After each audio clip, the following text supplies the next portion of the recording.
క్రైస్తలార్ట్ మన రక్షకుడు పరిశుద్ధుడు యేసుక్రీస్తు వారి కృప కలిగిన నామమున ఈ రోజున దేవుని వాక్య ధ్యానమునకు ప్రతి ఒక్కరికి మన రక్షకుని పేరట క్రైస్తలార్ట్. ఈ లోకంలో మనుషులందరూ వారి వారి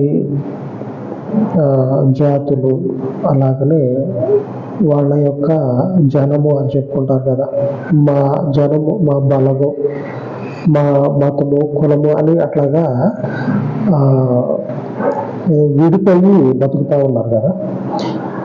అట్లాగా విడిపోయి ఉన్నటువంటి వారందరికీ కూడా పూర్వం నుంచి ఇప్పటి వరకు అందరికీ అంటే విడిపోయినటువంటి ఒక ప్రత్యేకమైనటువంటి జనంగా, ఒక కులంగా, మతంగా ఉంటున్నటువంటి అందరికీ కూడా వారి వారి మతాలలో, కులాలలో, ఆ ప్రాంతంలో ఒక నీతి అనేది వాళ్ళు ఏర్పాటు చేసుకొని ఆ నీతికి తగ్గట్లుగా కొన్ని నియమాలు, కట్టుబాట్లు ఏర్పాటు చేసుకొని దానికి తగ్గట్లుగా వాళ్ళు జీవిస్తూ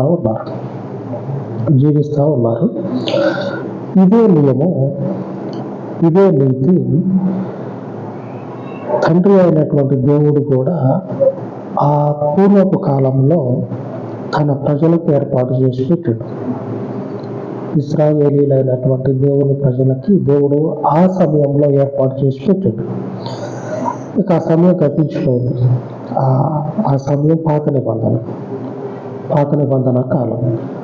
ఆ సమయం గతించిపోయింది. ఈ ఆధునిక యుగంలో దేవుడు ఏం చేస్తా ఉన్నాడంటే ఇక ఇట్లా కాదు, సృష్టికర్త అయినటువంటి ఆయనే వీళ్ళు నా వాళ్ళు, మీరు అడగండి అడగండి మీరు అని ఇట్లాగా వేరు చేయటం సృష్టికర్తకి నీతి అనిపిస్తుందా? ఆయన చేతితోటి భూమి మీద ఉన్న మనుషులందరూ సృష్టింపబడ్డారు అని లేఖనాలు చెప్తా ఉన్నాయి. అదే లేఖనాల్లో ఆయన సృష్టికర్త అని ఉన్నది.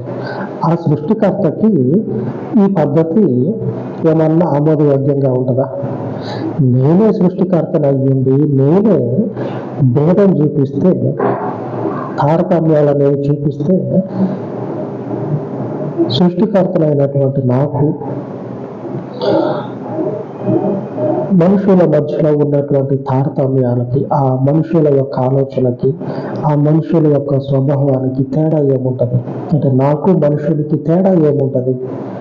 అందుకే ఆయన ఏం చేసిందంటే ఈ ఆధునిక యుగంలో వెనుకున్నటువంటి వాటిని అన్నిటిని కూడా వెనుకున్న అవన్నీ కూడా గతించుకొని కొత్తగా అన్ని కూడా ఏమవుతా ఉన్నదంటే క్రీస్తులో నూతనంగా మారిపోతా ఉంది. ఆ క్రీస్తుని ఈ ఆధునిక యుగంలో అంటే మొదటి సంవత్సరం నుంచి 2025 సంవత్సరం వరకు దేవుడు ఏం చేస్తా ఉన్నాడంటే ఆయన ప్రజల కొరకని స్థాపించినటువంటి ఆ నీతి కలిగినటువంటి విధులను కొట్టేసి అందులో నుంచే క్రీస్తుని బలిచ్చి ఆ నీతి విధుల్లోనే దేవుడు చెప్పింది కదా, బలిచ్చి ఈ నూతన నిబంధనలోనికి ఒకప్పుడు అందరూ విడిపోయారు. ఇది మా నీతి, ఇది మా పాత, ఇది మా కట్టడ, ఇది మా ఆచారం అని చెప్పినని అప్పుడు విడిపోయినటువంటి ఆ ప్రజలందరినీ కూడా క్రీస్తులోనికి దేవుడు ఏం చేస్తా ఉన్నాడంటే ఒక్కటిగా చేస్తా ఉన్నాడు. ఆమె క్రీస్తులోనికి దేవుడు ఒక్కటిగా చేస్తా ఉన్నాడు. పాత నిబంధన కాలంలో దేవుని నీతిని ఒకసారి చూద్దాం. ఇర్మియా గ్రంథము 7వ అధ్యాయము 23వ వచనం, ఏదనగా నా మాటలు మీరు అంగీకరించిన ఎడల నేను మీకు దేవుడనయ్యుందును, మీరు నాకు జనులయ్యుందురు, మీకు క్షేమము కలిగినట్లు నేను మీకు ఆజ్ఞాపించుచున్న మార్గం అంతటి యందు మీరు నడుచుకొనుడి. ఈ మాట దేవుడు ఆయన ఎన్నుకున్నటువంటి ఆయన ప్రజలతో చెప్తా ఉన్నాడు. ఆయనే సృష్టికర్త, ఆయనే నిత్య జీవాధిపతి, నిత్యము నిలిచేటువంటి జీవపు దాత ఆయనే. మరి ఆయనకి ఇది ఎంత మాత్రం తగుదును? ఎంత మాత్రము ఈ పద్ధతి ఆయనకి తగుదని చెప్పండి. ఆయనే దేవుడై ఉంటే మనుషుల్ని చూసి నువ్వు ఇటుండ్రా, నువ్వు ఆడుండ్రా, నువ్వు అడుగురా, నువ్వు ఇట్రారా అని దేవుడే తారతమ్యాలు చూపించి మనుషుల్ని విడగొడితే దేవుడు ఎట్లా అవుతాడు? నీతిమంతుడు ఎట్లా అవుతాడు? ఇట్లా విడదీయటమే కాకుండా నువ్వు అట్లా బతుకురా, నువ్వు ఇట్లా బతుకురా అని చెప్పాలి అంటే ఆయన సత్పురుషుడు ఎట్లా అవుతాడు? మంచి పురుషుడు ఎట్లా అవుతాడు? మంచి దేవుడు ఎట్లా అవుతాడు? ఒకరు ఇట్లాగనే వచ్చి యేసు ప్రభు వారిని అడుగుతున్నాడు, సత్పురుషుడా, నువ్వు చెప్పే మాట అబ్బో ఎక్కడ వినపడో అంతటి తీయటి మాటలు చెప్తా ఉన్నవారు అంటాడు. నిజంగానే ఆయన తీయటి మాటలు, మంచి మాటలు చెప్తాడు. ఇప్పుడు చెప్తా ఉన్నాడు ఏమనంటే, అప్పుడు మనం చదువుకున్నట్లు ఇశ్రాయేలీయులకి ఈ మాటలు ఇచ్చా, ఏదనగా మీరు నా మాటలు గైకొనాలి. ఇశ్రాయేలీయులతో చెప్తున్నటువంటి మాట, మీరు నా మాటలు మీరు అంగీకరించిన ఎడల నేను మీకు దేవుళ్ళై ఉంటా, మీరు నాకు జనులై ఉంటారు, మీకు క్షేమం కలుగుతుంది. ఒక్కరితోటి దేవుడు చెప్తా ఉన్నాడు, ఒక్కళ్ళతోటి అంటే ఒక్క జనాంగంతో, ఒక్క ప్రజతోటి, ఇశ్రాయేలీయులతోటి దేవుడు పలుకుతున్న మాట. మీరు అటువంటి మనబోట్లు లాంటి వాళ్ళు అట్లా చూస్తూ ఉంటారు. ఇట్లా ఈయన దేవుడు అంట, ఆయనే ఒక్కడే అని చెప్పనని చెప్పుకుంటా ఉన్నాడు, నేనే దేవుడు మరి ఎవరు లేరని. మరి ఆయన ఒక ప్రజల్ని, ఆయన ఒక జనాన్ని పక్కకు పెట్టి వేరు చేసి వాళ్ళకి చెప్తా ఉన్నాడు, నేను మీకు దేవుణ్ణి, మీరు నాకు ప్రజలని. మరి మిగిలిన ఏం కావాలా? ఆయనే దేవుడు అయితే ఈ మిగిలిన కూడా అదే మాట చెప్పాలి. చెప్పట్లా. అప్పుడు చెప్పకుండా ఆయన ఎన్నుకున్న వారికి చెప్తా ఉన్నాడు, నేను మీకు దేవుణ్ణి, మీరు నాకు ప్రజలు, మీకు క్షేమం కలిగిస్తా, మీరు క్షేమంగా ఉంటారు. ఎప్పుడంటే నా మాటలు మీరు అంగీకరించినప్పుడు. ఈ దేవుడు సత్పురుషుడు అయ్యండి ఈ 2025 సంవత్సరం వరకు మిగిలిపోయినటువంటి ప్రజలు ఉన్నారు కదా, వారిని అందరినీ కూడా క్రీస్తులోనికి నిత్య నూతనమవుతున్నటువంటి ఆయన స్థాపించినటువంటి నీతిలోనికి నడిపిస్తా ఉన్నాడు. ఆమె దేవుడు స్థాపించిన నీతి. ఆ రోజు వేరు చేయబడినటువంటి ఇశ్రాయేలీయులతో దేవుడు మాట్లాడుతున్న మాట ఇప్పుడు క్రీస్తులో మనల్ని నిలబెట్టి చెప్తా ఉన్నాడు, మీరు సర్వోన్నతుడైనటువంటి దేవుని ప్రజలు, క్రీస్తును కలిగినటువంటి వారికి ఈ మాట వర్తిస్తుంది. ఇప్పుడు ఆయన దగ్గర తారతమ్యాలు, భేదాలు లేవు. ఆయన వాడేవాడు అన్నట్లు యేసుప్రభు వారి దగ్గరకు వచ్చి సత్పురుషుడు అని చెప్పని అన్నాడు కదా, యేసుప్రభు వారు కూడా దేవుడే సత్పురుషుడు, నేను కాదు, నన్ను పంపించినటువంటి దేవుడు సత్పురుషుడు అని చెప్తాడు. నిజంగానే దేవుడు సత్పురుషుడు అయి ఉన్నాడు, మంచి దేవుడు అయి ఉన్నాడు. ఎలాగని అంటారా, అప్పుడు వేరు చేసి దేవుడు ప్రజలతో చెప్పినటువంటి మాటే ఇప్పుడు అందరినీ దేవుడు తన దగ్గరికి పిలుచుకుంటా ఇదే మాట చెప్తా ఉన్నాడు.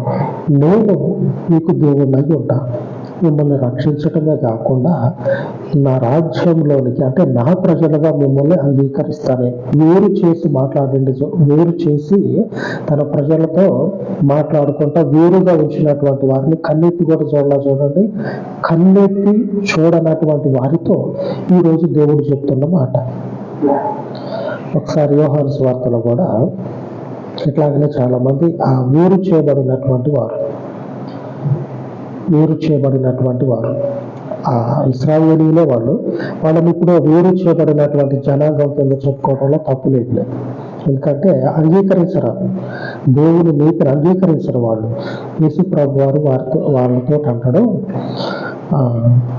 యోహాను సువార్త 10 అధ్యాయము 36 వచనం, తండ్రి ప్రతిష్ఠ చేసి ఈ లోకంలోనికి పంపిన వానితో నువ్వు దేవదూషణ చేయుచున్నావని చెప్పుదరా. తండ్రి ఏం చేసిండంటే యేసు ప్రభు వారిని ప్రతిష్ఠ చేసిండు. నీతికి మాత్రమే క్రీస్తు వారసుడు, అనీతికి కాదు.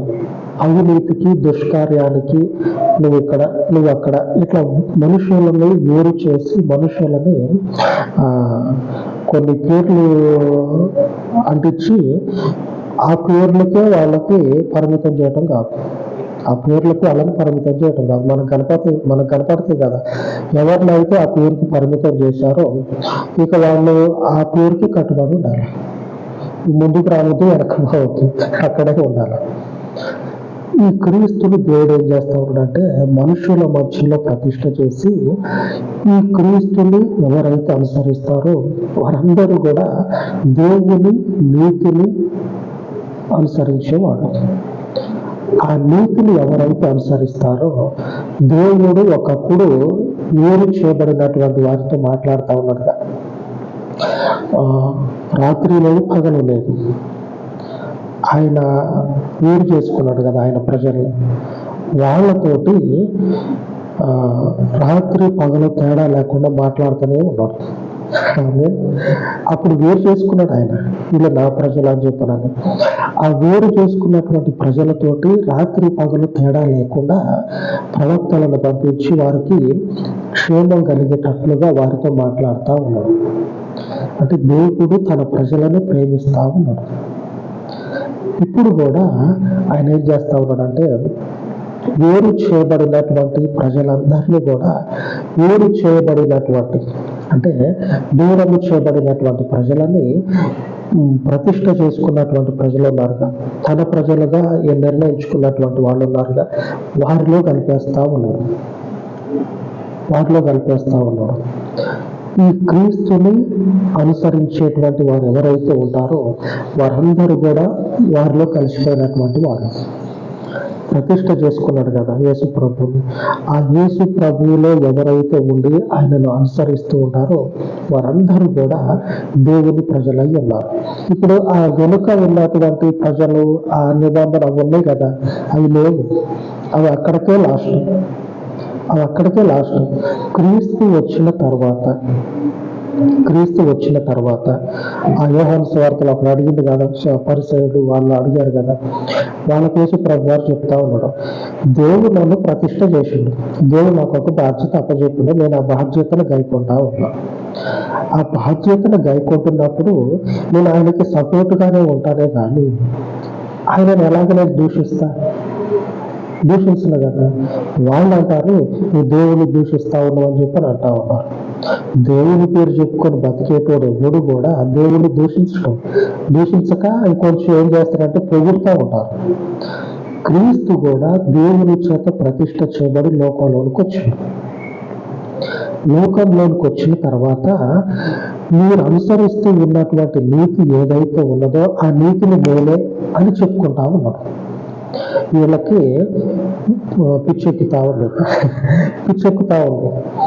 వీడు ఎక్కడ దొరికిండ్రా మనకి, ఇదే వాళ్ళ ఆలోచన. ఎందుకంటే వాళ్ళకి ఆ వివేకం అనేది లేకుండా పోతా ఉంది, జ్ఞానం అనేది లేకుండా పోతా ఉంది. ఇప్పటికీ కూడా అనేకులు అజ్ఞానంలో ఉంటూనే ఉన్నారు. నువ్వు ఆడ నేనేడా అనేటువంటి ఈ నీతి ఉంది కదా, దీనిని గట్టిగా చేసుకుంటా ఆ నీతిని అట్లాగనే నిలుపుకుంటా ఇదే నీతి అనుకొని భ్రమపడి అందులోనే నశించిపోతా ఉన్నారు. దేవుని వాగ్దానం ఈరోజు సెలవిస్తా ఉంది.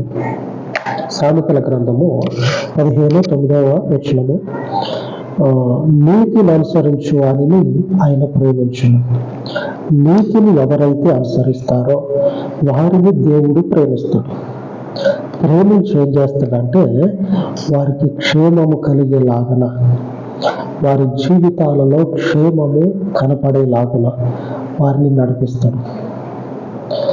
మనకి దేవుడు అండగా ఉన్నాడు, మనకి క్షేమము కలుగుతా ఉన్నది అనేది ఎప్పుడు తెలుస్తుందంటే ఆయనను అనుసరించటం మొదలుపెట్టినప్పుడు ఆయన కార్యాలు మనకి కనపడతాయి.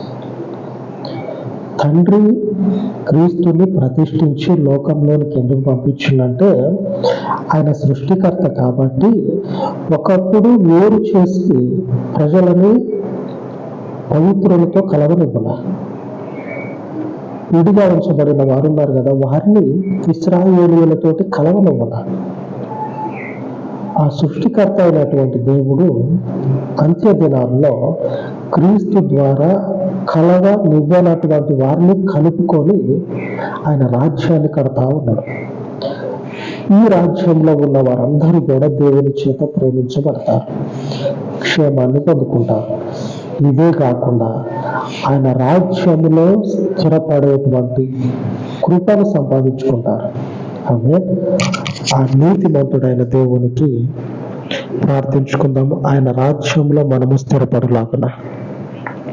పరిశుద్ధుడైన తండ్రి, ఈ ఉదయ కాలం మందు మీ సన్నిధిలో ప్రార్థిస్తూ ఉండగా, అయ్యా నీవు సృష్టికర్త అయ్యుండి మీ ప్రజలై ఉన్నటువంటి ఇశ్రాయేలీయులలోనికి క్రీస్తులో ఉన్నటువంటి వారిని అందరినీ నడిపించి ఈ నూతనమైనటువంటి నీ రాజ్యంలోనికి అనేక ఆత్మలను నడిపించుచు ఉన్న పరిపూర్ణుడా, లోకమందు నశించిపోవచ్చు వారికి ఉన్నటువంటి నీతే శాశ్వతమని భ్రమలో ఉన్న అనేకుల మనోనేత్రాలను వెలిగించి క్రీస్తు మాత్రమే శాశ్వతుడైనటువంటి నిత్యత్వము అని, శాశ్వతమైనటువంటి రాజ్యం అని, ఆయన మాత్రమే నిత్యము నిలిచే నీతి అని, అజ్ఞానపు జీవితాలను కొనసాగించుచు ఉన్న అనేకుల హృదయాలను, వారి మనోనేత్రాలను వెలిగించి వారి అజ్ఞానమును తొలగించమని, క్రీస్తులోనికి అనేకులను నడిపించుట ద్వారా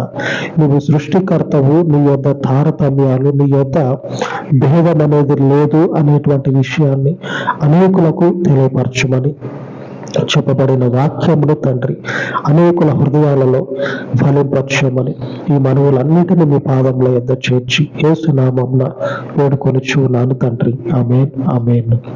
పరిశుద్ధుడైన దేవుని కృప నిత్యము మనకు తోడై ఉండును గాక. ఆమేన్, ఆమేన్.